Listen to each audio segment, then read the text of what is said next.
Twin sisters vanish without a trace at crowded shopping mall. Then 3 years later, forgotten security footage reveals how a homeless veteran solved the mystery that baffled police and changed countless lives forever. Among the gleaming storefronts and bustling food courts of Westfield Galleria, retired Marine Corps Sergeant Daniel Reeves sat alone, his weathered hands wrapped around a paper coffee cup that had long since gone cold. The mall's ambient noise, teenage laughter, clacking heels, and distant retail announcements washed over him in waves, barely registering as he stared vacantly at the polished floor tiles reflecting the harsh fluorescent lighting above. It was Tuesday afternoon, when the mall was just crowded enough to provide anonymity, but not so packed that his presence would draw unwanted attention.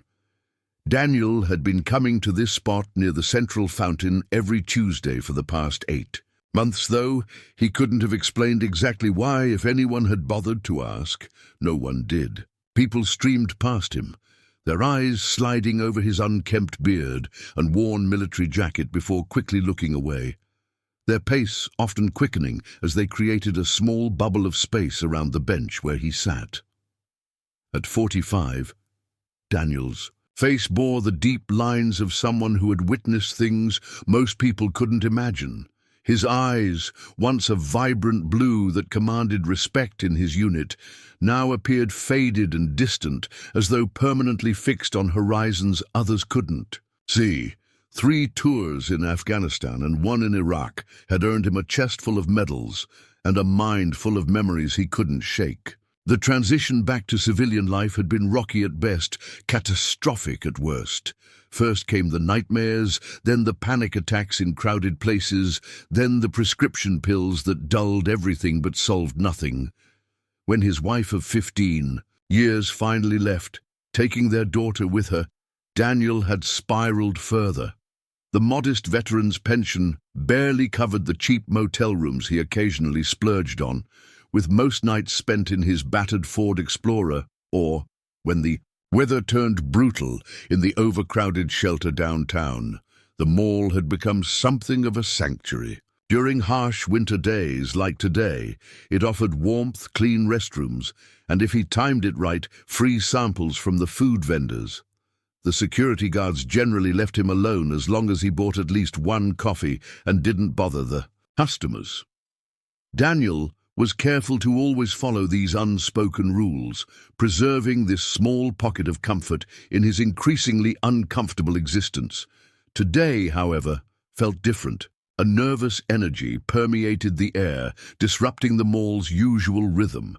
Daniel noticed it first in the increased presence of security personnel, not just the regular guards in their standard uniforms, but men in plain clothes with telltale earpieces and vigilant eyes that swept the space with professional precision. Something was happening, or about to happen. His military training had instilled in him an acute situational awareness that even years of civilian life and personal struggles couldn't erase. Daniel found himself automatically cataloging details. Exits, potential choke points, unusual behaviors among the crowd. Old habits died hard, especially those that had once kept him and his unit alive. It was approaching 3:30 p.m. when he first noticed the woman. Unlike the security personnel trying to blend in, she made no attempt to disguise her purpose as she moved methodically through the central court area. She was in her mid-40s, dressed in a crisp pantsuit that screamed professional rather than shopper. Her dark hair was pulled back in a severe bun, and she carried a leather portfolio rather than shopping bags. What caught Daniel's attention most, however, was the intensity in her eyes as she scanned the faces in the crowd, occasionally consulting what appeared to be a photograph in her hand. Years of training had taught Daniel to recognize the difference between someone casually looking around and someone searching with purpose. This woman was hunting, not in the predatory sense, but with the desperate focus of someone who had lost something irreplaceable. When her gaze eventually fell on him, Daniel expected the usual quick dismissal. Instead, she paused, her eyes narrowing slightly as she studied him with unexpected interest. For a moment, Daniel considered leaving. He'd learned that attracting attention rarely led to anything positive in his current circumstances, but something in the woman's expression, a combination of determination and barely contained emotion, held him in place. As she approached his bench, he straightened instinctively, old military bearing briefly reasserting itself. "Excuse me," she said, her voice controlled but with an underlying tension that Daniel immediately recognized as someone holding themselves together through sheer willpower. "I'm wondering if you might be able to help me." Daniel assessed her warily. "Ma'am," the woman glanced around before sitting on the far end of his bench, maintaining a respectful distance. "My name is Catherine Morgan. I'm a private investigator." She reached into her jacket pocket and produced a business card, which she placed on the bench between them rather than forcing him to take it, a small courtesy that didn't go unnoticed. "I'm working on a case involving this location," she continued, watching his reaction carefully. "I understand you're something of a regular here." It wasn't a question, which meant she'd done her homework. Daniel's guard went up even higher. "I come here sometimes." Catherine nodded, seemingly unsurprised by his caution. "I've spoken with some of the security staff. They mentioned you're here most Tuesdays, usually in this general area, that you've been coming consistently for several months." Daniel remained silent, waiting for her to get to the point. Years of military interrogation training had taught him the power of saying nothing, of forcing the other person to fill the silence. Catherine seemed to respect this tactic, offering a small knowing nod before continuing. "Today is the 3rd anniversary of a significant event that occurred in this mall. I'm hoping you might have been here that day, or that you might have observed something relevant in the time you've spent here since then." "What kind of event?" Daniel asked, his curiosity finally overcoming his caution. Catherine opened her portfolio and removed a photograph, which she placed face up on the bench between them. The image showed 2 identical young girls, perhaps 11 or 12 years old, with matching auburn hair styled in braids and wide, identical smiles revealing matching sets of braces. They wore bright blue soccer uniforms and had their arms wrapped around each other's shoulders, the easy affection between them apparent even in the still image. "Lily and Rose Callahan," Catherine said, a new softness entering her voice. "Twin sisters. 3 years ago today they disappeared from this mall. They were here with their mother for a routine shopping trip, getting new shoes for the upcoming school year. Security footage shows them entering the east corridor leading to the restrooms at 3:42 p.m. They never reappeared on any of the mall's cameras. No trace of them has been found since." Daniel studied the photograph, something stirring in the back of his mind. The faces seemed vaguely familiar, but he couldn't place them. "I don't think I was here that day," he said finally. 3 years ago I was in a different place." Physically and mentally, he'd been in the depths of his post-divorce spiral 3 years ago, barely functioning, and certainly not spending time in upscale shopping malls. Catherine's expression revealed a flash of disappointment before her professional demeanor reasserted itself. "I understand, but I'm also interested in anything unusual you might have noticed during your time here over the past months. Patterns, behaviors, individuals who seemed out of place, or who paid particular attention to the area where the girls were last seen." Daniel found himself glancing toward the east corridor, almost involuntarily. It was one of the less trafficked areas of the mall, leading to a secondary set of restrooms and emergency exits rather than to major retail spaces. In fact, now that he thought about it, he'd noticed those doors were often used by mall employees, coming and going during shift changes. "The staff uses that hallway," he said, the observation emerging before he'd fully processed its potential significance. "Not just the store employees, but maintenance, security, delivery people. It's quieter than the main corridors. Catherine leaned forward slightly, her interest visibly piqued. How often would you say you've observed the staff using that route? Daniel considered this. Daily, multiple times. It's like their private highway through the mall when they don't want to navigate around shoppers. Including 3 years ago? Daniel shook his head. Like I said, I wasn't here then. Catherine nodded, making a note in her portfolio. Mr. Reeves, he supplied after a brief hesitation. Daniel Reeves. Mr. Reeves, I'd like to show you some additional images if you don't mind. Just to see if any of these individuals look familiar to you from your time here. She produced a series of photographs, professional headshots, and what appeared to be stills from security footage. Daniel examined each one carefully, the familiar discipline of observation coming back to him. Several faces triggered vague recognition: a janitor he'd seen emptying trash bins, a security guard who occasionally patrolled the East Wing, a woman who worked at one of the kiosks selling cell phone accessories. This one, Daniel said, pointing to the security guard's image. He's still here, works the morning shift usually.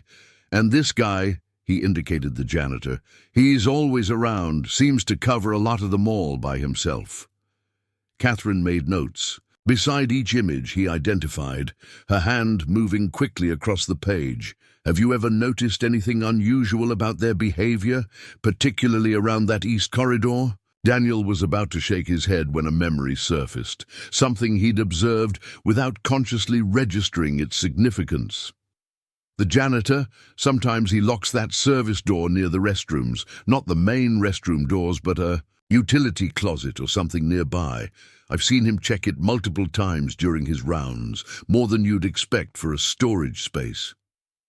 A subtle shift occurred in Catherine's demeanor, a slight straightening of her spine, a new focus in her eyes. It was the look of someone who had just found the thread they'd been searching for. How recently have you observed this? Last week, Daniel replied, growing increasingly curious about why these details mattered. Tuesday, like today. Catherine closed her portfolio with deliberate care. Mr. Reeves, I believe you may have just provided the first new lead in this case in over a year. She paused, seeming to make a decision. Would you be willing to assist me further? Your observational skills and familiarity with this location could be invaluable. Daniel's first instinct was to refuse. Getting involved meant complications, potential trouble, unwanted attention, all things he'd been carefully avoiding. But something about the photograph of the twins kept drawing his eye. 2 young girls with their lives ahead of them vanished without explanation. It stirred something he'd thought long buried, a sense of purpose, of responsibility. What exactly would helping you entail? He asked cautiously. Initially, just your observations, Catherine explained. I'd like you to walk me through the East Corridor, point out the door you mentioned, show me the patterns you've noticed with the staff. After that, we can discuss whether there might be additional ways you could assist the investigation. Daniel hesitated, glancing around the mall. His gaze fell on a young girl, about the same age as the twins in the photograph, laughing as her mother adjusted her winter hat. Something twisted painfully in his chest as thoughts of his own daughter surfaced. How long had it been since he'd seen her laugh like that? All right, he finally agreed, standing up with a slight grimace as his bad knee protested the movement. I'll show you what I know, but I can't promise it'll help. Catherine stood as well, extending her hand. Sometimes the smallest details make the biggest difference, Mr. Reeves. Thank you. As they shook hands, Daniel couldn't help but notice the worn gold band on her right hand. A wedding ring moved from its original finger, but not discarded. There was a story there, he sensed, just as there was clearly more to this investigation than a private detective following up on a cold case on its anniversary. The twins, he said as they began walking toward the East Corridor. They're not just another case to you, are they? Catherine's stride faltered almost imperceptibly before she recovered. What makes you say that? Military teaches you to read. People, Daniel replied simply. This is personal for you. Catherine was silent for several steps, navigating around a group of teenagers taking selfies by the fountain. When she finally spoke, her voice was lower, the professional veneer momentarily set aside. Rose and Lily are my nieces, she admitted, my sister's daughters. After the police investigation stalled and the case went cold, I left my job with the Chicago PD and got my PI license specifically to continue searching for them. My sister, she hasn't been the same since they disappeared. None of us have. The revelation landed heavily between them as they approached the entrance to the East Corridor. Daniel felt the weight of her trust, and with it, a growing sense of obligation. This wasn't just about satisfying curiosity anymore. It was about potentially helping reunite a broken family. As they stood at the threshold of the corridor where the twins were last seen, Daniel noticed something that had escaped his attention before. A small memorial had been set up in a discreet alcove, 2 teddy bears, some wilted flowers, and a framed school photo of the girls. The official acknowledgement of tragedy lent a somber air to the otherwise unremarkable hallway. "Show me everything," Catherine said quietly, her professional demeanor firmly back in place despite the personal revelation. "Even details that seem insignificant to you might matter." Daniel nodded, stepping into the corridor with newfound purpose.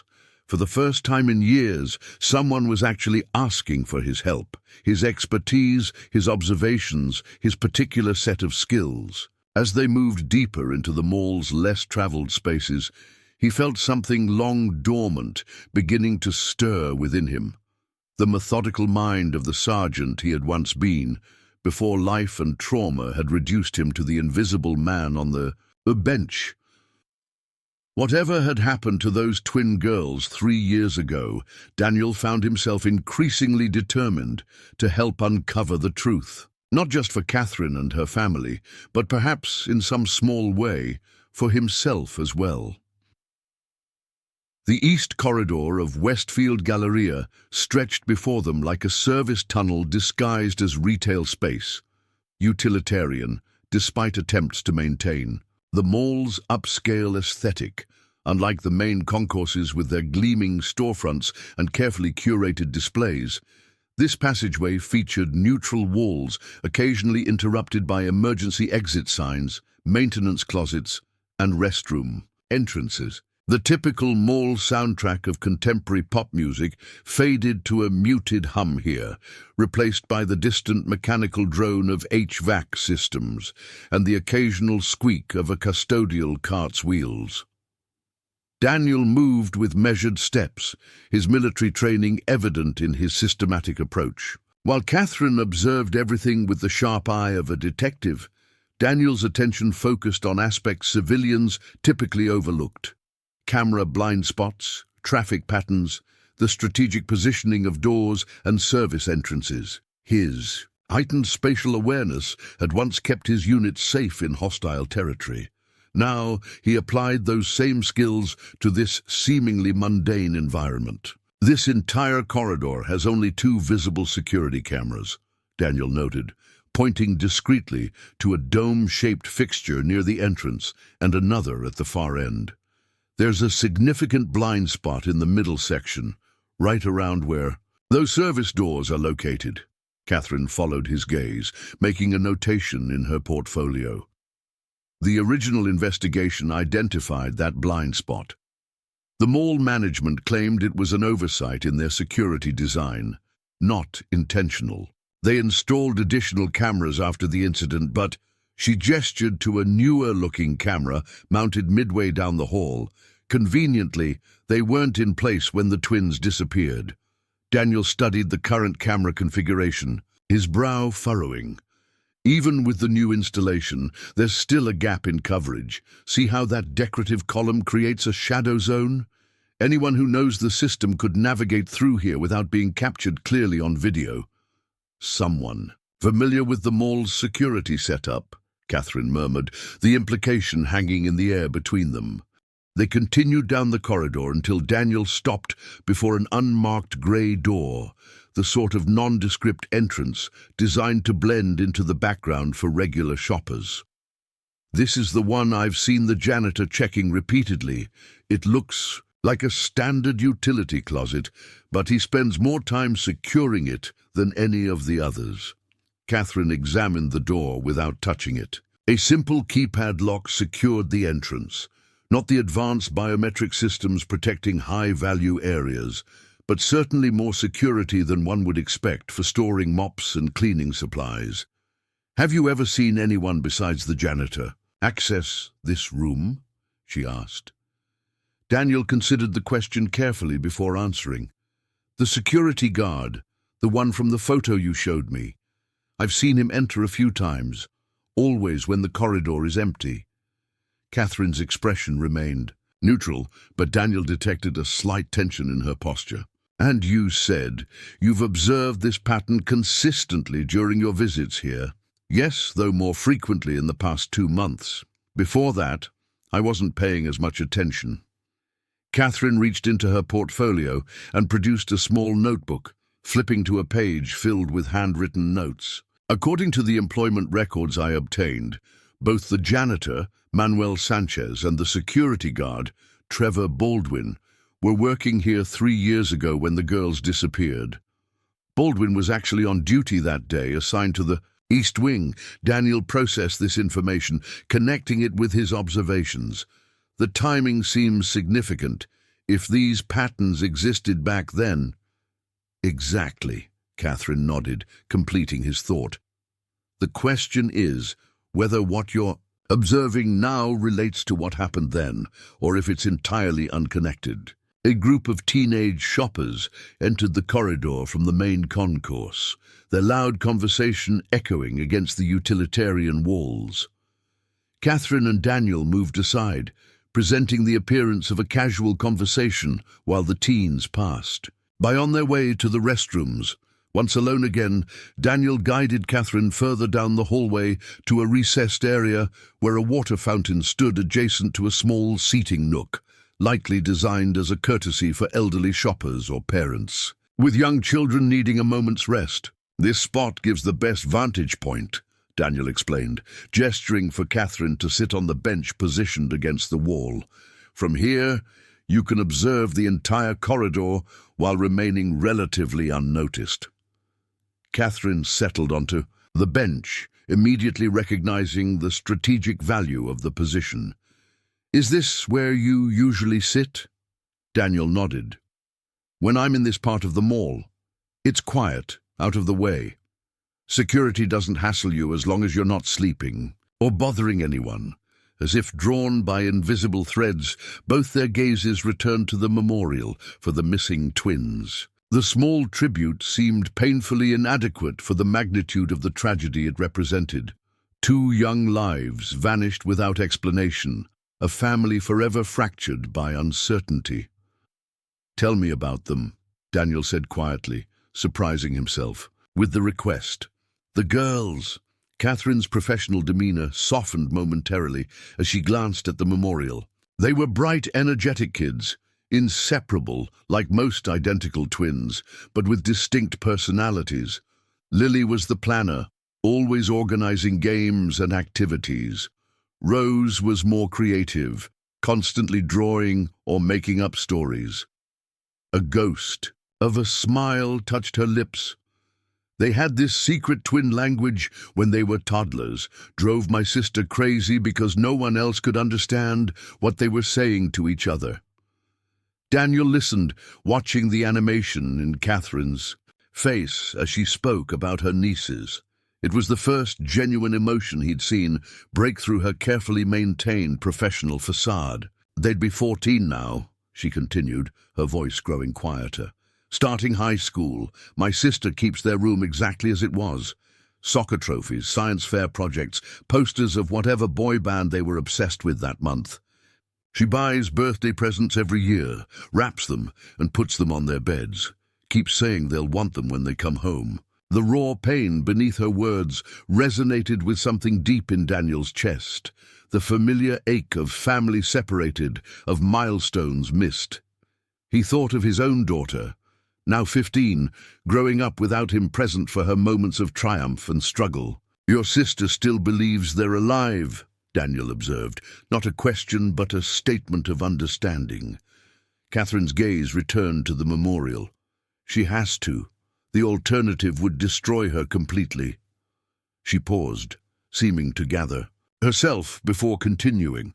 "Officially, this remains a missing persons case, not a homicide investigation. No bodies, no crime scene, no ransom demands. Just two girls who walked into a mall corridor and apparently vanished into thin air." Daniel's tactical mind immediately began processing scenarios, cataloguing possibilities.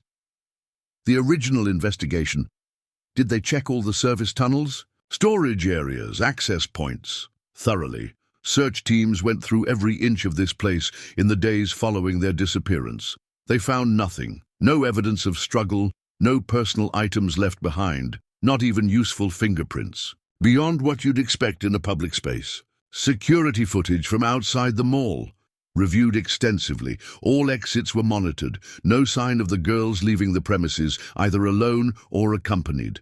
Catherine's frustration was evident despite her controlled tone. It's as if they simply ceased to exist once they entered this corridor. Daniel stood, moving toward the utility door that had caught his attention. He examined it more closely, without touching the surface. This keypad lock, was it investigated? According to the case files, mall security provided access logs showing no unusual entries that day, and those logs were verified independently. Catherine's slight hesitation told Daniel everything he needed to know. The cyber forensics team was backlogged. By the time they got around to analyzing the security systems more thoroughly, the data retention period had expired. Only the summaries provided by mall security remained. Daniel's expression darkened. Convenient timing. Very, Catherine agreed, a hint of bitterness in her tone. One of many procedural oversights that have hampered this investigation from the beginning. A maintenance worker emerged from a door further down the corridor, pushing a cart loaded with cleaning supplies. Both Daniel and Catherine casually shifted their attention elsewhere, presenting the appearance of ordinary mall patrons having a conversation. The worker barely glanced their way before disappearing around the corner toward the main concourse. "Not Sanchez," Daniel murmured once the worker was out of earshot. "Different build, younger." "You've developed quite an eye for detail," Catherine observed. "Military training." Daniel nodded, not elaborating. His service record was not something he discussed willingly, especially with strangers. Those years had shaped him, defined him in ways both positive and devastating, but they belonged to a chapter of his life he preferred to keep closed. Catherine seemed to sense his reluctance and didn't press further. Instead, she redirected their focus to the investigation. The mall's employee break room and locker facilities are located at the opposite end of this corridor, through those double doors, she explained, indicating a set of nondescript entrances. At the far end of the hallway, staff routinely use this passage to transition between public and employee-only areas. High traffic at shift changes, Daniel noted. Perfect cover for moving through the space without attracting attention. Exactly. The day the twins disappeared, there was a shift change scheduled for 4 p.m., just 18 minutes after they were last seen on camera. Daniel processed this information, his tactical mind mapping out scenarios. So potentially dozens of employees moving through this space, creating confusion, obscuring sightlines, and providing multiple witnesses who all saw nothing unusual. Catherine finished, frustration evident in her voice. Every employee on duty was interviewed. Not one reported seeing the girls in this corridor, despite the security footage clearly showing them entering it. Either an extraordinary coincidence or coordinated statements, Catherine concluded grimly, but proving that has been impossible. Without contradictory evidence, it was ultimately dismissed as a case of people simply not paying attention to their surroundings during a routine workday. Daniel's gaze swept the corridor again, taking in every detail with renewed focus. What about the restrooms? That's where they were heading, correct? Catherine nodded, indicating the women's restroom entrance several yards away. The initial search included all restrooms, ventilation systems, and ceiling spaces. Nothing. The security footage shows them walking in this direction, but never shows them entering the restroom itself. That area falls within the camera blind spot we discussed. So the assumption was that they reached the restroom. But what happened after that remains unknown, Catherine confirmed. The working theory was abduction, possibly by someone using the employee exit as an escape route.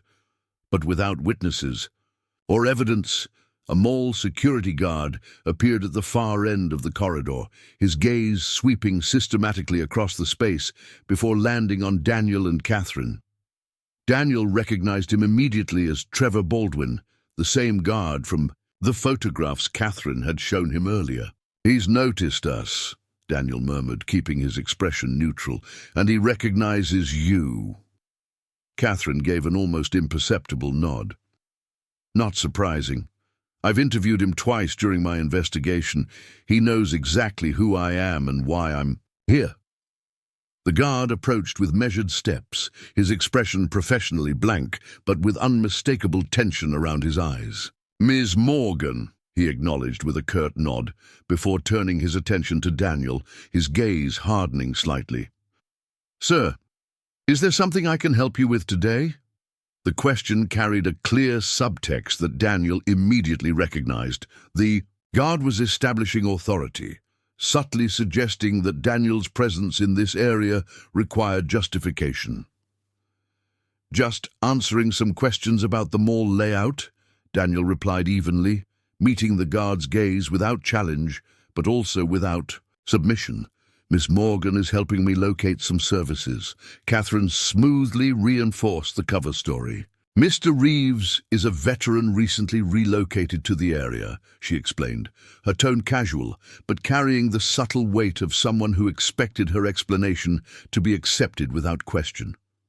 "I'm helping him connect with some resources that have offices near the mall." Baldwin's gaze shifted between them, suspicion evident despite his neutral expression. "I see. Well, this particular corridor doesn't have any retail or service offices. The public restrooms are there." He gestured unnecessarily to the clearly marked entrances, "and everything beyond that point is employee-only access." "We were just about to head back to the main concourse," Catherine assured him, gathering her portfolio. "Thank you for checking in." Baldwin hesitated, clearly weighing whether to press the issue further. Finally, he gave another curt nod. "Enjoy your visit to Westfield Galleria." The words were standard customer service fare, but his tone conveyed an entirely different message. They were being watched. As Baldwin continued his patrol, making a show of checking the utility door that had drawn their attention, Daniel and Catherine began walking toward the main concourse. They maintained casual conversation until they reached the central fountain area where they had first met. "He'll report our interaction to someone," Daniel observed quietly, as they found a relatively private spot amid the bustling shoppers. "The way he checked that door afterward, he wanted us to see him doing it." Catherine nodded, her expression thoughtful. "A demonstration that everything is normal and above board." She paused, studying Daniel with new appreciation. "Your instincts are sharp. Most people wouldn't have picked up on those subtle cues." Daniel shrugged, uncomfortable with the praise. "Old habits. When your life depends on reading people accurately, you develop a certain sensitivity to behavioral tells." Catherine's gaze was assessing, calculating. Those skills could be extremely valuable to this investigation. She hesitated, then continued, with measured words. "Mr. Reeves, I'd like to propose something that goes beyond our initial agreement. Would you consider a more formal arrangement, working with me on this case?" The question caught Daniel off guard. "I'm not a detective." "No, but you're an observer. You notice things others miss, and you understand tactical situations. Plus, you have something I lack, regular presence in this mall without attracting suspicion. Baldwin and his colleagues are aware of me, guard themselves around me. But you're essentially invisible to them." The assessment was painfully accurate. Daniel had indeed become invisible, not just to mall security, but to society at large. The homeless veteran on the bench was part of the urban landscape, noticed but not seen, present but not acknowledged. It was a painful reality that had contributed to his isolation, yet Catherine was suggesting it could become an asset. "What exactly would I be doing?" he asked cautiously. "Observation primarily. Maintaining your regular patterns, but with focused attention on Sanchez, Baldwin, and that utility room, noting their schedules, interactions, anything unusual." Catherine leaned forward slightly, her voice dropping. "I can offer compensation for your time and expertise." The mention of payment immediately raised Daniel's guard. His financial situation was dire, but pride ran deep. "I'm not looking for charity." "This isn't charity," Catherine replied firmly. "It's employment. Your unique position and observational skills make you valuable to this investigation in ways a traditional investigator cannot match. I'm offering fair compensation for professional services." Daniel considered the proposal, weighing the potential complications against his current circumstances. Taking the job meant becoming involved in a complex missing persons case with possible criminal implications. It meant abandoning the careful isolation he had constructed. Yet it also offered something he had been lacking for too long: purpose, value, the opportunity to use his skills for something meaningful. The image of the twin girls from the photograph rose in his mind, alongside thoughts of his own daughter.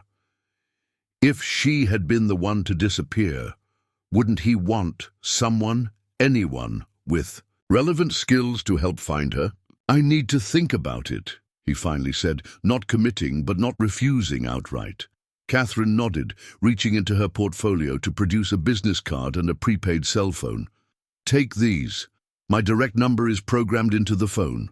If you decide to help, or if you notice anything significant before deciding, call me any time, day or night." Daniel accepted both items, tucking them into his jacket pocket.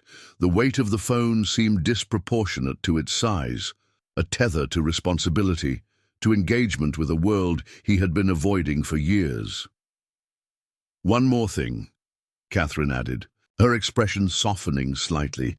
"Regardless of your decision about working with me, please be careful. If there is something suspicious happening here involving mall personnel, your increased attention might be noticed."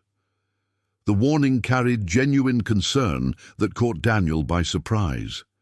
He had grown accustomed to being dismissed, ignored, or treated with wary suspicion. Genuine concern for his welfare felt almost foreign. "I can take care of myself," he replied, more brusque than he had intended. Catherine held his gaze for a moment longer. "I believe you can, Sergeant Reeves. That's precisely why I'm asking for your help." The use of his military rank, something he hadn't shared with her, made it clear she had done her research before approaching him. The realization should have bothered him, but somehow it didn't. There was something oddly refreshing about being seen for who he had been, not just the diminished version of himself he had become. As they parted ways, Daniel found himself watching Catherine's retreating figure with a mixture of curiosity and reluctant respect. For the first time in years, someone had looked at him and seen value beyond the worn clothes and rough appearance. More significantly, they had offered him the chance to be useful again, to apply his hard-earned skills to something that mattered. The memorial for the missing twins lingered in his mind as he made his way out of the mall into the biting cold of the winter afternoon. 2 young lives interrupted, a family fractured by uncertainty and loss. Daniel knew about fractures. the ones visible in healed bones and the invisible ones that never quite mended in hearts and minds, as he settled into the relative shelter of his explorer for another long night.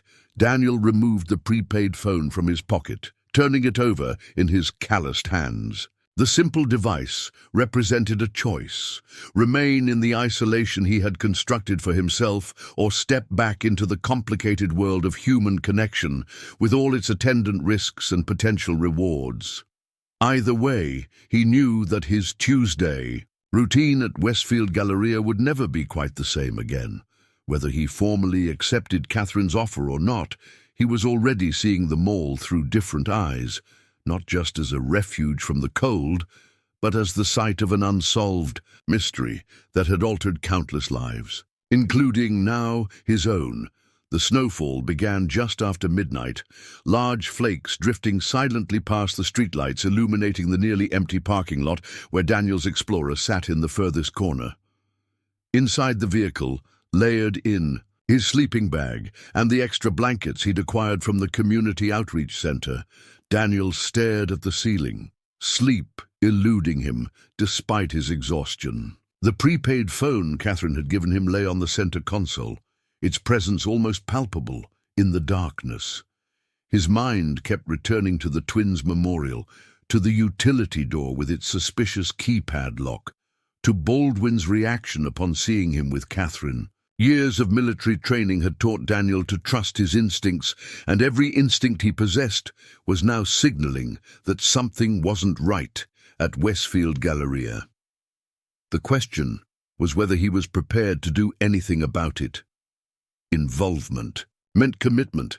It meant stepping out of the carefully constructed bubble of isolation he'd created after everything fell apart. It meant caring about outcomes again, something he'd deliberately trained himself not to do during the past few years of survival-focused existence. A tap on the driver's side window jolted Daniel fully awake, his hand instinctively reaching for a weapon that wasn't there. The beam of a flashlight cut through the accumulated condensation on the glass, momentarily blinding him.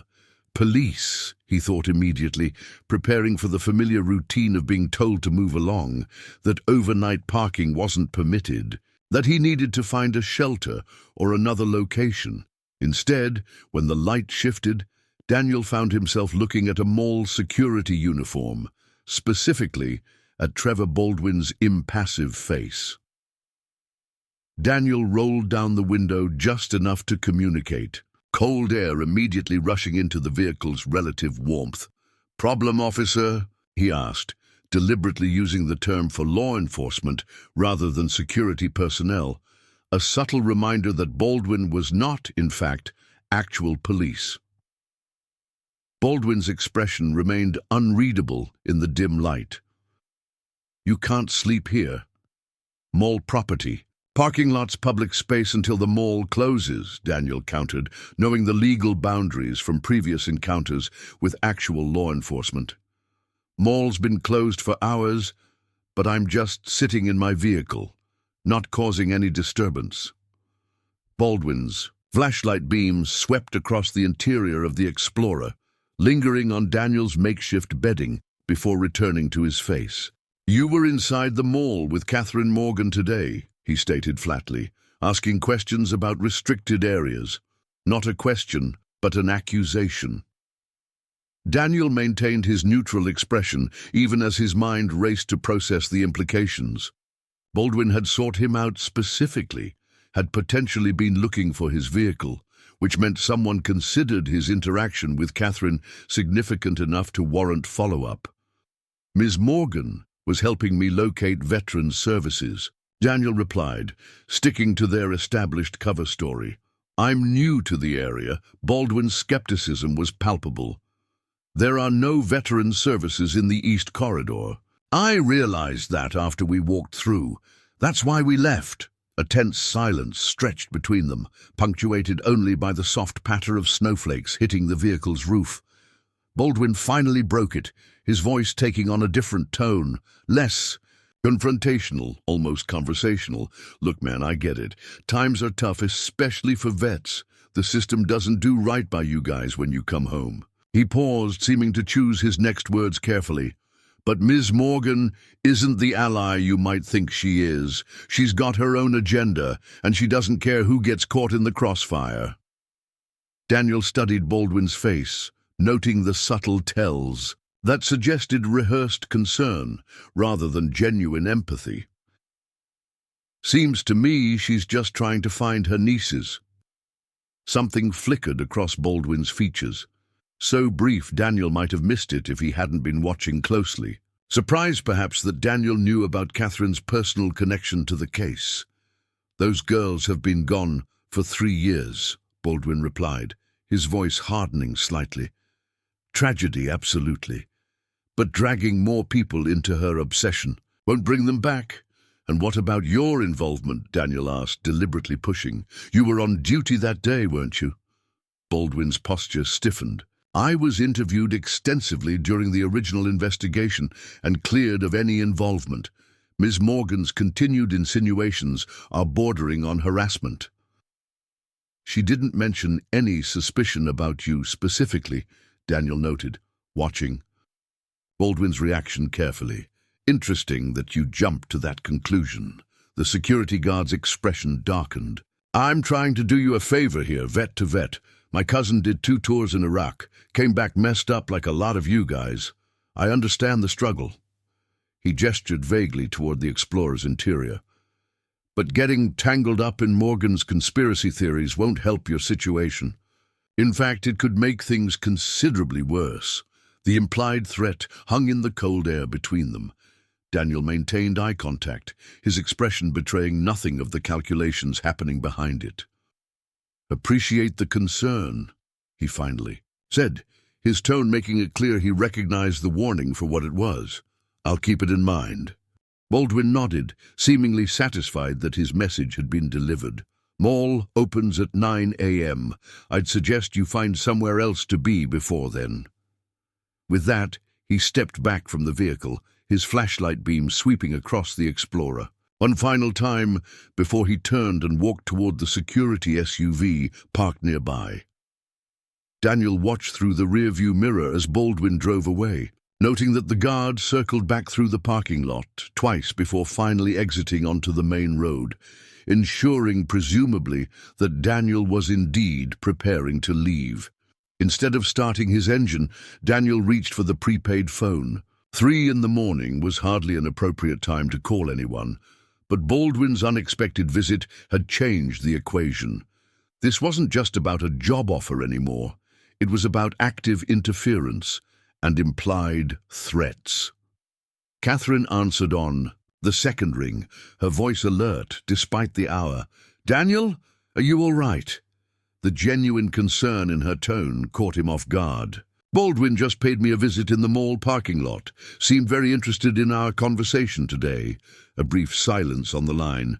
Are you somewhere safe now? Safe enough. He suggested I find somewhere else to be before the mall opens. Where are you planning to go? Daniel hesitated. The truth that he had few options beyond another parking lot, or perhaps the bus station if it was open this early, felt too revealing, too vulnerable to share. Catherine seemed to sense his reluctance. I have a proposition, she continued before he could formulate a response. My investigation office has a small apartment above it. Basic accommodations, but private and secure. It's where I stay when working late. You'd have access to a shower, kitchen, laundry facilities. The offer was tempting, dangerously so. After months of making do with truck stop bathrooms and laundromat facilities, when he could scrape together enough quarters, the prospect of privacy and basic amenities felt almost too good to be true. In exchange for what? Daniel asked, wariness edging his tone. In exchange for taking the job we discussed, Catherine replied simply. Your observations today were valuable. Baldwin's visit tonight confirms that they noticed our interest, which suggests we might be onto something significant. Daniel weighed his options, practical concerns, battling with ingrained suspicion of anything that seemed too convenient. Baldwin implied you're dragging people into an obsessive quest that could make their lives worse. Of course he did. Catherine's voice carried a hint of bitter amusement. That's been the narrative from the beginning, the grieving aunt who can't accept reality, manufacturing conspiracy where there's only tragedy. She paused. What do your instincts tell you, Sergeant Reeves? The use of his rank again, a subtle reminder of the man he had been, the skills he had once trusted without question. Daniel stared out at the falling snow, considering. My instincts tell me Baldwin was too interested in our conversation, too quick to paint you as unstable, too concerned about where I'll be sleeping tonight. He exhaled slowly, watching his breath fog in the cold air, and definitely too eager to distance himself from any connection to the case. That matches my assessment, Catherine confirmed. The question is whether you're willing to help me follow where those red flags might lead. Daniel closed his eyes briefly, the weight of the decision settling over him. Remaining uninvolved meant continuing his current existence, surviving but not living, invisible but safe in his anonymity. Taking Catherine's offer meant purpose, comfort, potential danger, and the risk of caring about outcomes again. The image of the twin girls rose in his mind once more, alongside his own daughter's face. What would Hannah think of what he had become? What would the man he had once been think of his current refusal to engage with the world around him? Text me the address, he finally said. I'll be there within the hour. I'll have coffee waiting, Catherine replied, relief evident in her voice. Drive safely. The call ended, and Daniel started the Explorer's engine, the familiar rattling sound oddly comforting in the pre-dawn silence. As he navigated through the nearly empty streets, snow continuing to fall in gentle waves, he found himself wondering when he had last felt the strange sensation currently growing in his chest. A peculiar mixture of apprehension and something that felt dangerously like hope. Catherine's investigation office occupied the ground floor of a converted Victorian house in a transitional neighborhood. Not quite downtown, but not fully residential either. The building stood between a small law practice and a vintage clothing store, its facade distinguished by dark blue paint and tasteful brass lettering that read Morgan Investigations on the front window. Daniel parked in the small lot behind the building, noting the security camera mounted discreetly above the rear entrance. Before he could even reach for his duffel bag, the door opened, revealing Catherine silhouetted against the warm light from within. She had exchanged her formal business attire for jeans and a sweater, her dark hair loose around her shoulders, but her alert posture remained unmistakably professional. You made good time, she observed, holding the door open as Daniel gathered his few possessions from the Explorer. The apartment entrance is this way. She led him through a small back hallway past her ground floor office, a space Daniel glimpsed briefly as they passed, noting the organized desk, filing cabinets, and a wall covered in photographs and documents that he assumed related to the twins' case. A separate entrance at the end of the hall opened to a narrow staircase leading to the second floor. The apartment above was modest, but far more comfortable than anywhere Daniel had slept in months.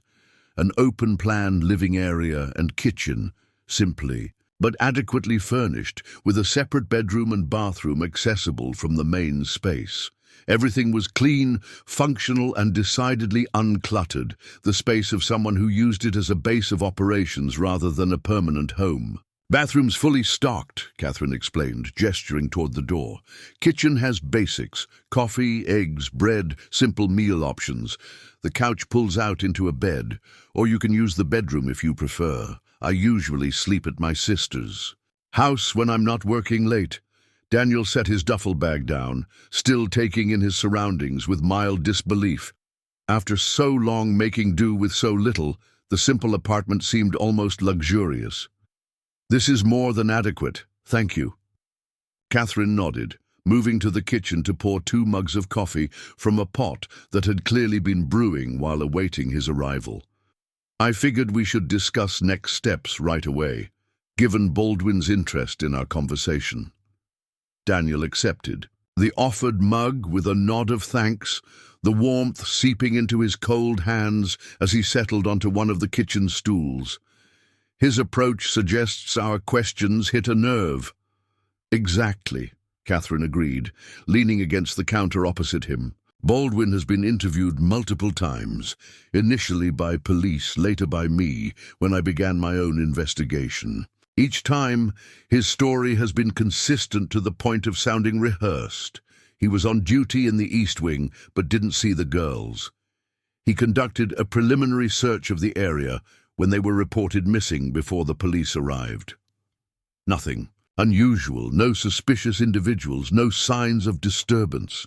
Too perfect, Daniel observed. Real memories have inconsistencies, gaps. Precisely. Catherine's eyes lit with the recognition of someone finding rare understanding. Yet, personnel records show he requested emergency family leave immediately after the initial police investigation, was gone for nearly 2 weeks, which conveniently meant he was unavailable for follow-up questions during the most critical period of the investigation. Daniel sipped his coffee, processing this information, and Sanchez, the janitor, called in sick the following day, returned to work 3 days later. No obvious connection to Baldwin beyond their employment at the mall. Different backgrounds, different social circles. Sanchez has been cooperative during questioning, but minimally helpful, claims he was working in another section of the mall during the relevant time period. Yet now they both take special interest in the same utility room, Daniel mused. What was in the original search documentation about that space? Catherine moved to a laptop sitting on the kitchen counter, quickly pulling up a file. That's another interesting point. The initial search records describe it as janitorial storage, emptied and searched. Nothing notable found. But the mall's architectural plans show it as a significantly larger space than would be typical for supply storage. She turned the laptop so Daniel could see the blueprint displayed on the screen, an overhead view of the east corridor with rooms clearly labeled. The utility room in question appeared to extend deep into the interior service area of the mall, with connections to maintenance passages that ran behind the retail spaces. It's a hub, Daniel noted, studying the layout. Access to multiple service. Corridors from a single point. If someone wanted to move through the mall unseen, it would be the perfect channel, Catherine finished. Yet the official search documentation dedicates only 2 sentences to this space, while every retail storage room received full paragraph descriptions. Daniel's tactical mind was already mapping possibilities. Someone directed attention away from it deliberately.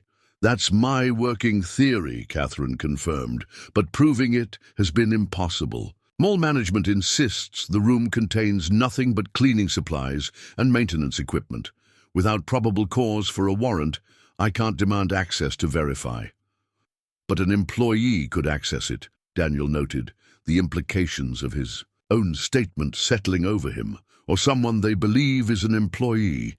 Catherine's expression grew serious. That would be extremely high risk. If Baldwin and Sanchez are involved in something illegal, attempting to infiltrate secure areas could be dangerous. More dangerous than approaching them directly with accusations based on circumstantial evidence? Point taken, Catherine conceded. But I'm not asking you to put yourself at risk. Observation is valuable enough. Patterns, interactions, unusual behaviors. Daniel set his mug down, meeting Catherine's gaze directly. If I'm going to help, I need to do it effectively. Limited. Observation might take weeks or months to yield actionable information. Meanwhile, those girls, if they're still alive, remain missing. The stark reality of his statement hung in the air between them. Catherine's professional composure slipped momentarily, revealing the weight of 3 years of searching, hoping, and hitting walls at every turn. They are alive, she said quietly, certainty hardening her voice.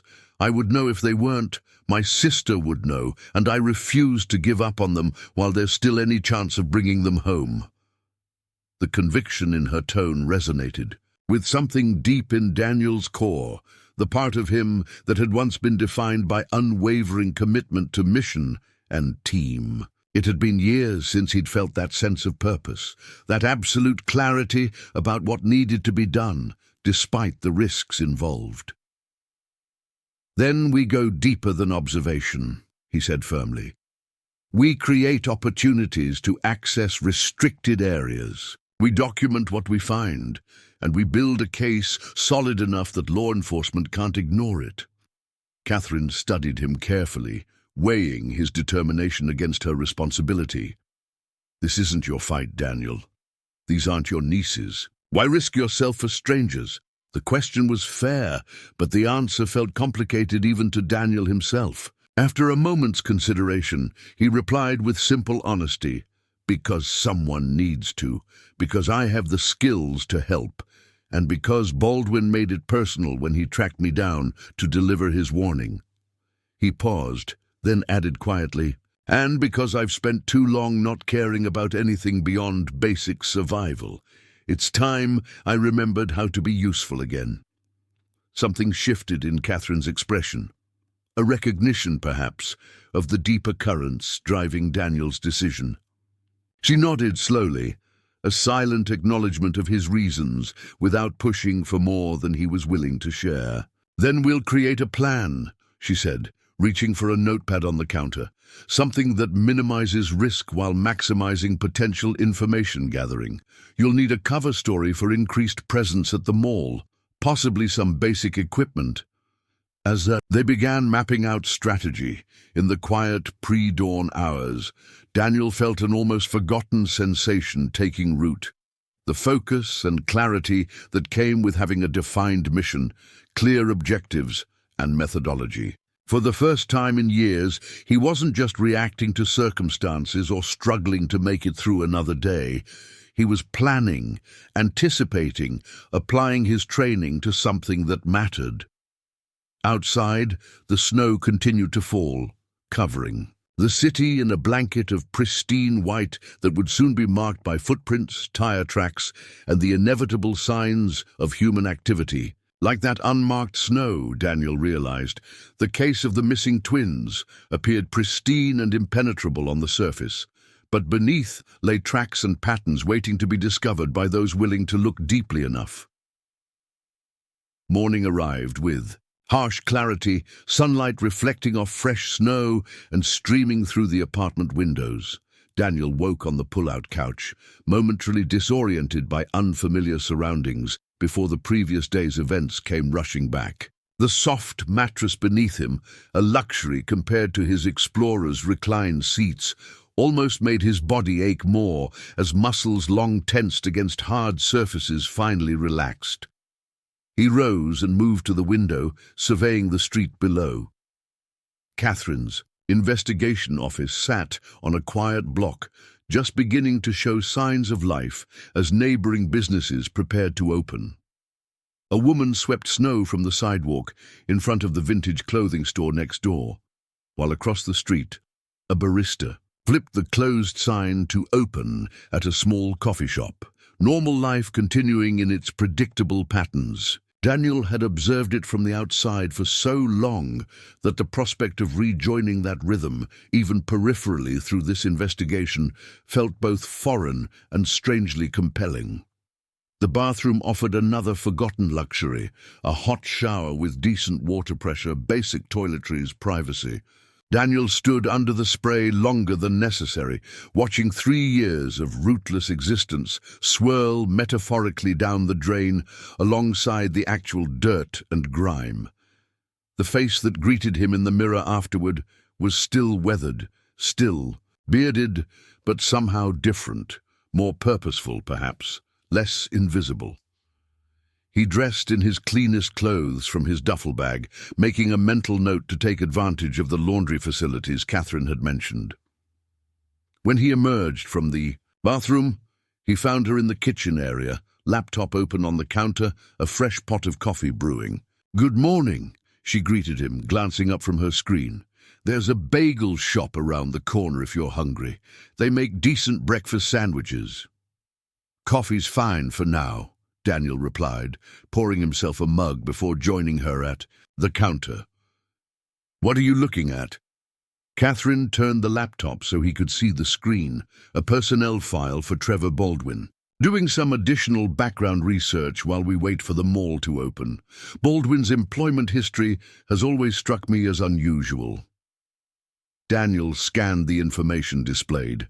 Baldwin had worked security at Westfield Galleria for nearly 5 years, with no prior experience in security or law enforcement. His employment before the mall consisted of various retail positions, none lasting more than a year. "No formal security training," Daniel noted. "How did he land the position?" "That's the interesting part," Catherine replied, scrolling to another section of the file. "The mall's security director at the time was Philip Desmond. Baldwin listed him as a personal reference on his application, describing their relationship. Simply as family friend. Nepotism," Daniel observed. "Not unusual in itself." "No," Catherine agreed. "But what's interesting is that Desmond resigned from his position 6 months after the twins disappeared, citing personal reasons.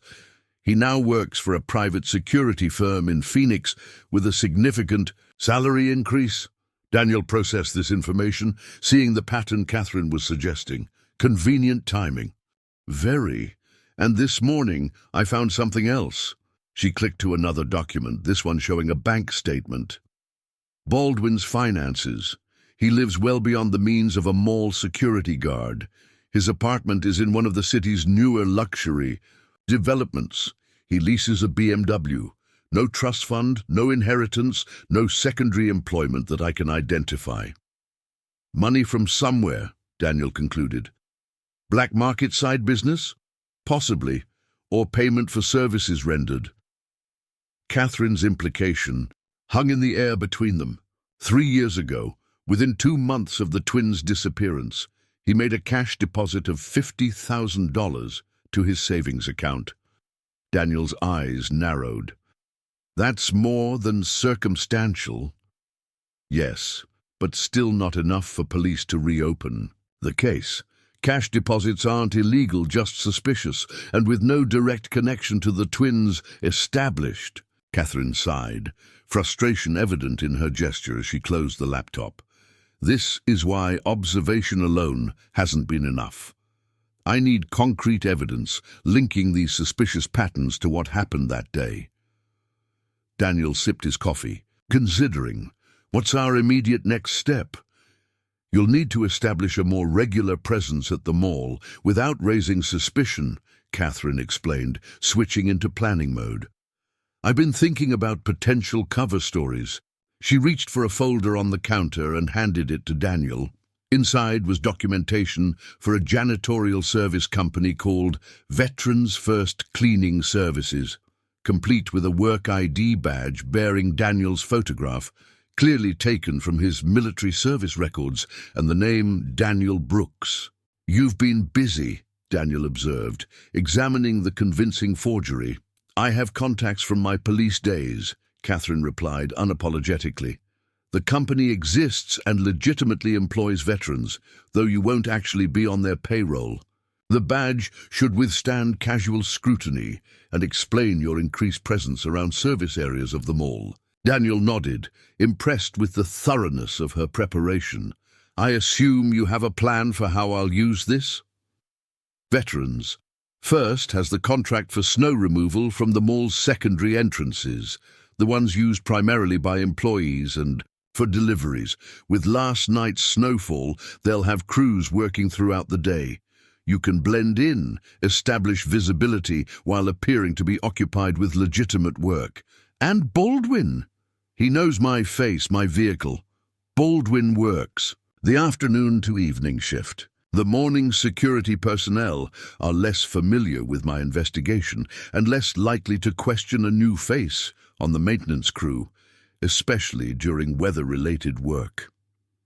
Daniel considered the plan, mentally cataloguing potential weaknesses and contingencies. I'll need different clothes. This, he gestured to his current attire, doesn't pass for work uniform. Already handled, Catherine replied, moving to a closet near the apartment entrance. She retrieved a large shopping bag and handed it to Daniel. Inside were navy blue work pants, matching jacket with the Veterans First logo, and heavy-duty winter boots. I estimated your size based on your military records. Should be close enough for believability. Daniel stared at the items, a strange discomfort rising in his chest. The prospect of donning a uniform, any uniform, after so long felt significant in ways he wasn't prepared to examine. You were confident I'd take the job. I was hopeful, Catherine corrected gently, and practical enough to prepare in case. You said yes. Their eyes met briefly, an unspoken understanding passing between them. They were both desperate in their own ways, Catherine to find her nieces, Daniel to find purpose beyond survival.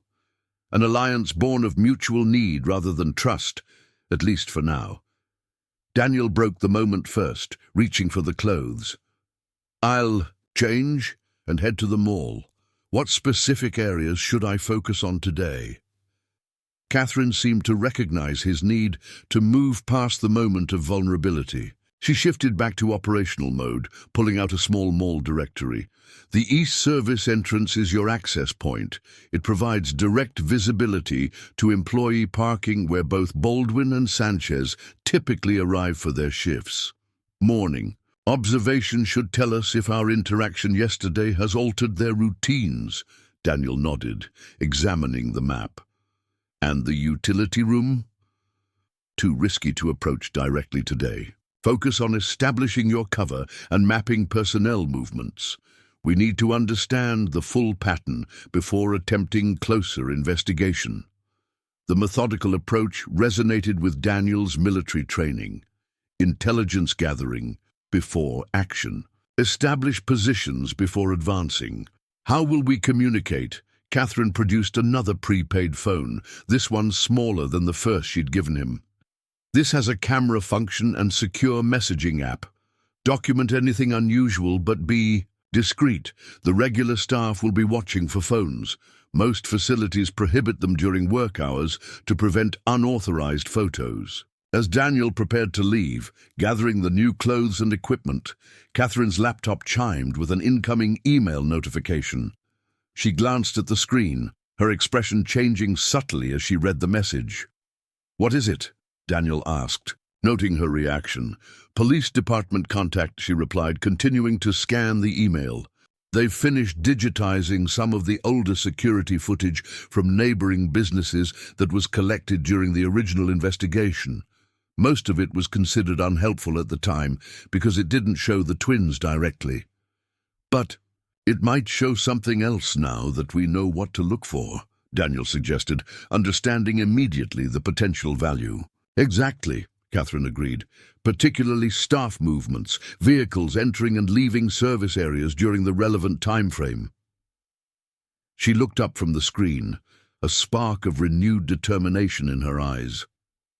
"I'll review the footage while you establish your presence at the mall. If I find anything significant, I'll message you." Daniel nodded, picking up the Veterans First jacket and examining the logo stitched across its breast pocket. A new identity, however temporary, felt like a significant step. Away from invisibility, away from disconnection, toward something he wasn't quite ready to name. As he changed into the uniform in the bathroom, the face that looked back at him from the mirror seemed to belong to someone else. Someone with purpose, someone employed, someone connected to the world. The cognitive dissonance was jarring. For 3 years, he had been the homeless veteran, invisible at the edges of society. Now, with a simple change of clothes, he would walk among the employed. The functioning, the scene. The transformation was superficial, of course. Beneath the uniform remained the same broken man, the same nightmares, the same failures and losses. Yet something undeniable stirred within him, a faint echo of the sergeant he had once been, the leader responsible for his unit, the man who solved problems and protected others. When he emerged from the bathroom in full veteran's first attire, Catherine looked up from her laptop and momentarily stilled, something unreadable crossing her expression. "What?" Daniel asked, suddenly self-conscious. "Nothing," she replied quickly. "The uniform fits well. You look the part." There was more she wasn't saying, but Daniel didn't press. Instead, he focused on the practicalities of the mission ahead. "I'll start at the east entrance, establish visibility with the morning crews, then work my way toward monitoring the utility corridor as naturally as possible." Catherine nodded, returning her attention to her laptop. "Be careful, Daniel.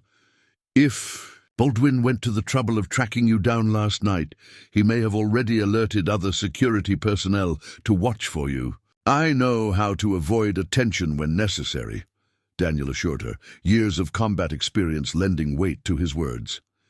He pocketed the prepaid phone and the fake ID badge, mentally shifting into operational mode, a mindset once as natural as breathing, but now rusty from disuse.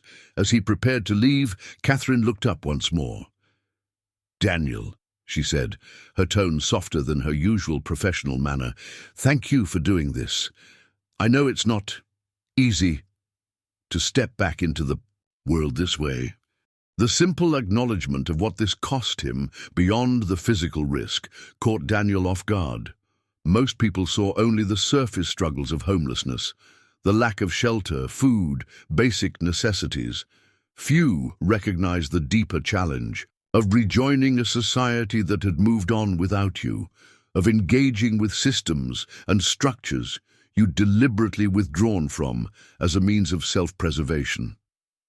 "It's time I did," he replied simply, unable to articulate the complex emotions swirling beneath the surface. With a final nod, he headed for the door, stepping out into the snow-covered morning and the first deliberate mission he'd undertaken in years. The mall's East Service entrance bustled with activity as crews worked to clear overnight snow accumulation from loading docks and employee parking areas. Daniel approached with the confident stride of someone who belonged there, nodding to a supervisor, directing a team of workers spreading salt across freshly shoveled pavement. "Veterans first?" the supervisor called out, noting Daniel's jacket. "Yeah," Daniel replied, projecting casual certainty. "They sent me over for the secondary entrances, something about being short-handed with all the snow." The supervisor, a heavy-set man with a salt and pepper beard, looked briefly at Daniel's ID badge without really examining it. "About time they sent more help. Take the north employee entrance first. It's a mess, and staff will be arriving soon. Equipment's in the maintenance shed over there." He pointed to a small outbuilding near the loading dock.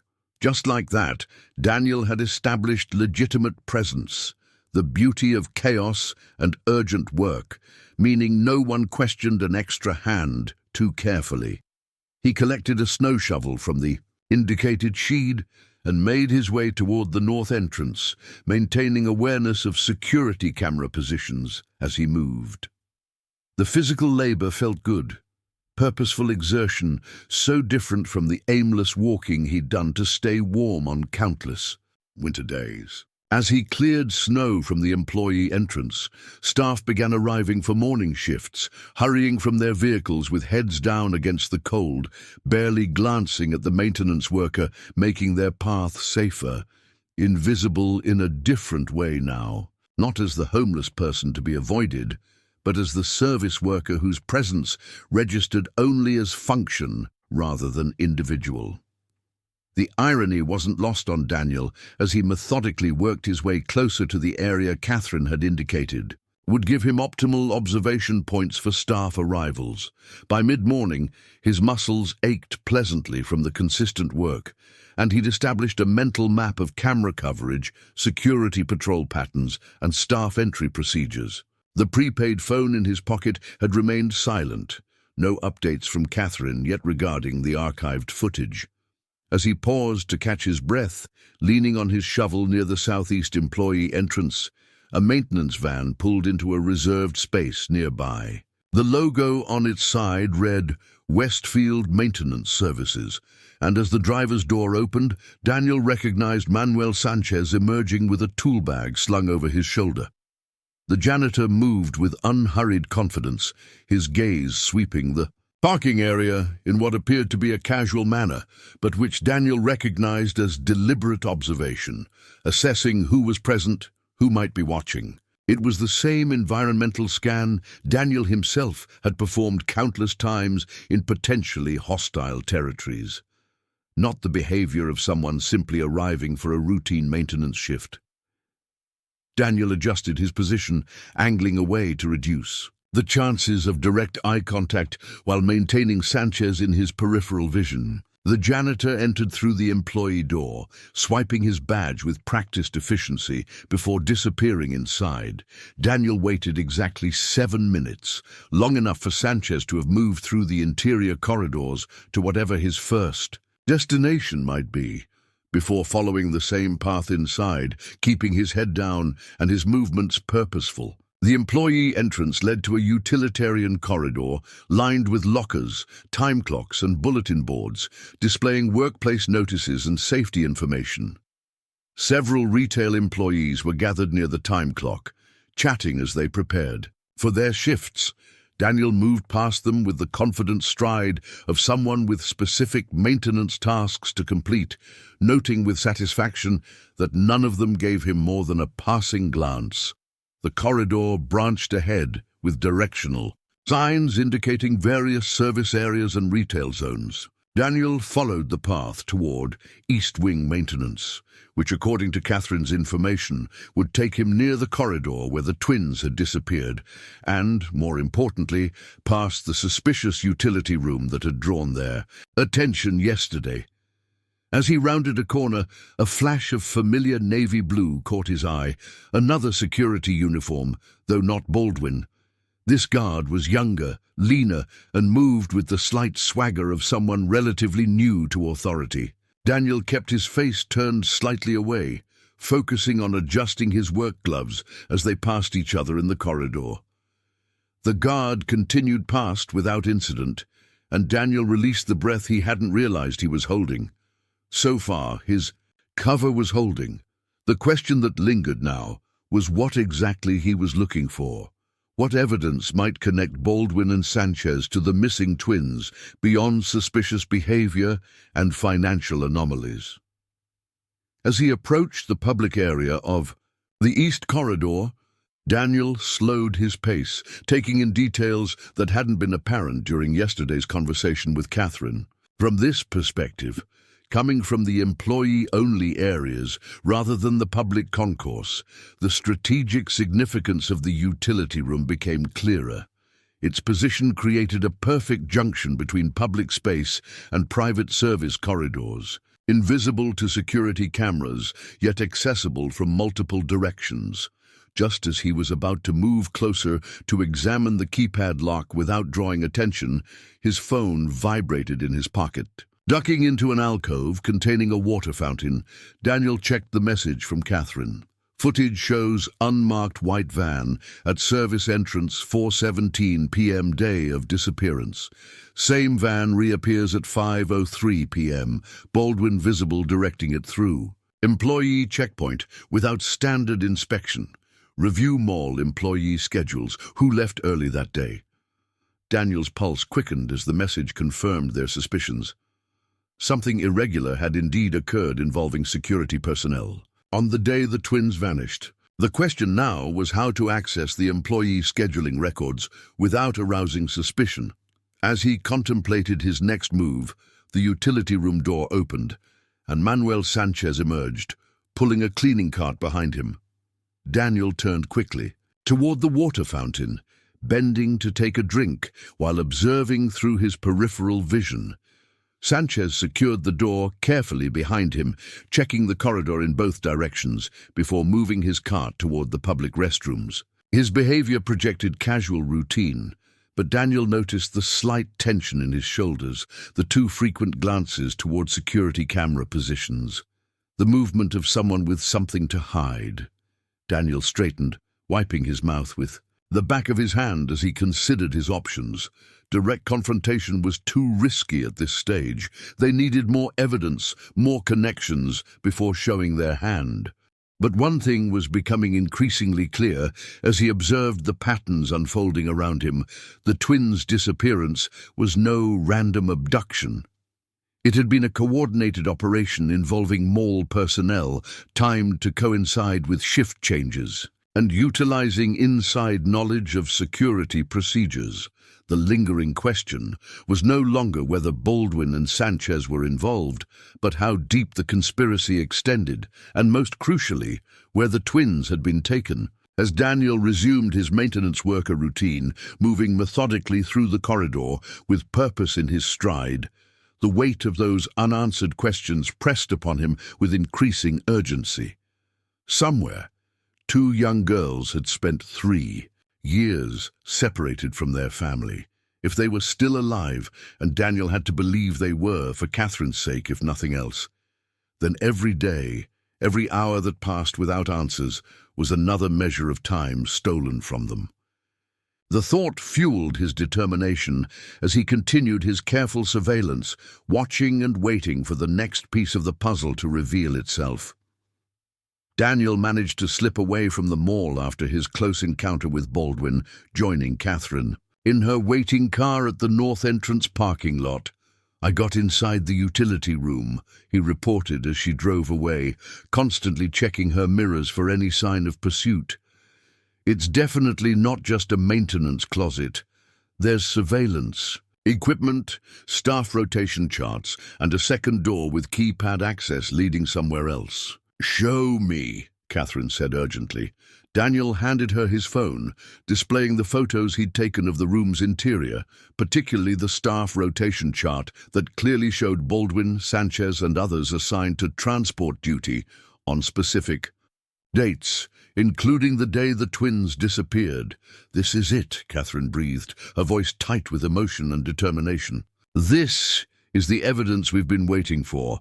There's an organized operation running through the mall's infrastructure." When they arrived at Catherine's office, they discovered someone had broken in. Drawers slightly ajar, files on the twins, rearranged, and a business card from Trevor Baldwin placed deliberately on her desk with a handwritten warning. "You're making dangerous choices. Reconsider while you can." "They know we're onto them," Daniel said grimly. "Your office isn't secure anymore."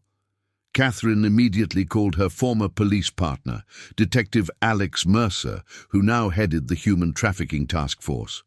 After reviewing Daniel's photos and the evidence of the break-in, Mercer initiated an emergency protocol. "Tactical teams are already staging near the mall," he informed them. "We'll execute simultaneous raids on the utility room and several addresses connected to Baldwin and Sanchez within the hour." Daniel studied the mall's structural plans spread across Catherine's desk. "What's beyond that second door in the utility room?" "A maintenance tunnel running beneath the mall," Mercer explained, "connecting to a secondary loading dock rarely used since the East Wing expansion. It's adjacent to vacant retail warehousing tied up in legal disputes since the recession." "Or deliberately kept vacant for their operation," Catherine suggested. Within 40 minutes, Daniel and Catherine joined Mercer in a surveillance van near the mall, monitoring the coordinated raids through tactical communications. Teams simultaneously breached the utility room, Baldwin's apartment, Sanchez's residence, and the warehouse. "Team Delta at warehouse location," came the update that made Catherine's breath catch. "Multiple rooms containing beds, personal effects, evidence of recent occupation." Then the moment that changed everything. "Command, we have found individuals in a secured back section, multiple young females, all alive. Medical team required immediately." Catherine gripped Daniel's hand painfully tight as they waited for identification. When Mercer finally received the update, his eyes moved to Catherine with complex emotion. They found them, Catherine. Both of them. They're alive. Catherine released a sound somewhere between a sob and a laugh, momentarily weakening as Daniel supported her. They're being transported to County General, Mercer continued. Your sister has been notified and is en route. At the hospital, doctors confirmed the twins had endured captivity but survived, partly by protecting each other throughout their ordeal. They would need extensive support, but their prognosis for recovery was hopeful. As Catherine's sister went to reunite with her daughters, Catherine turned to Daniel. 3 years, she whispered. I never stopped looking, never stopped believing. Your persistence saved them, Daniel replied simply. We're not so different, Catherine observed. Both of us lost our way after trauma. I buried myself in this case, using the search as a reason to keep functioning. Daniel recognized the truth. In her assessment, how his homelessness had been as much a retreat from engagement as a consequence of circumstance. What do you want, Daniel? Beyond survival? She asked. Before he could answer, Mercer called with an update. The trafficking operation was larger than they thought, with connections to networks in multiple states. They'll need expert witnesses as the case develops, Catherine noted. People who understand tactical operations. My investigation agency could use someone with your observational skills and background. The possibility hung between them, not just employment, but re-engagement with the world in a meaningful capacity. I'd need time, Daniel said finally. To think, to get certain aspects of my life in order. The offer stands whenever you're ready, Catherine assured him, and so does the apartment above my office. When they were finally allowed to see the twins, Daniel remained in the background, watching as Catherine reunited with her nieces. In their fragile resilience, he saw echoes of other survivors he had known throughout his military career. The human capacity to endure, to hope, to reconnect after trauma. Something shifted within him, a loosening of the tight coil of isolation he had wrapped around himself for protection. This case had reminded him of capabilities he had forgotten he possessed, connections he had convinced himself he no longer needed. 3 months later, Daniel had accepted Catherine's offer, becoming an integral part of Morgan investigations. The apartment above the office became his permanent residence, gradually accumulating personal touches that reflected his cautious re-engagement with life, including a framed photograph from his recent reunion with his daughter Hannah. The twins were recovering steadily, supported by intensive therapy and their family's presence. They had even visited the office once, shy but determined to thank Daniel in person for his role in finding them. As he and Catherine prepared for a new missing persons case, Daniel's phone chimed with a message from Hannah, a photo of her college acceptance letter with the text, "Couldn't have done it without your help on applications. Proud to be your daughter." The journey back to meaningful connection hadn't been easy, but standing in the office with Catherine, preparing to help another family find their missing child, with his daughter's message warming his pocket, Daniel knew with certainty that becoming visible again, both to others and to himself, had been worth every difficult step. If you found this incredible true story of mystery, courage, and redemption moving, make sure to subscribe to our channel. Hit that notification bell so you never miss our uploads of extraordinary moments caught on camera that will leave you shocked and inspired.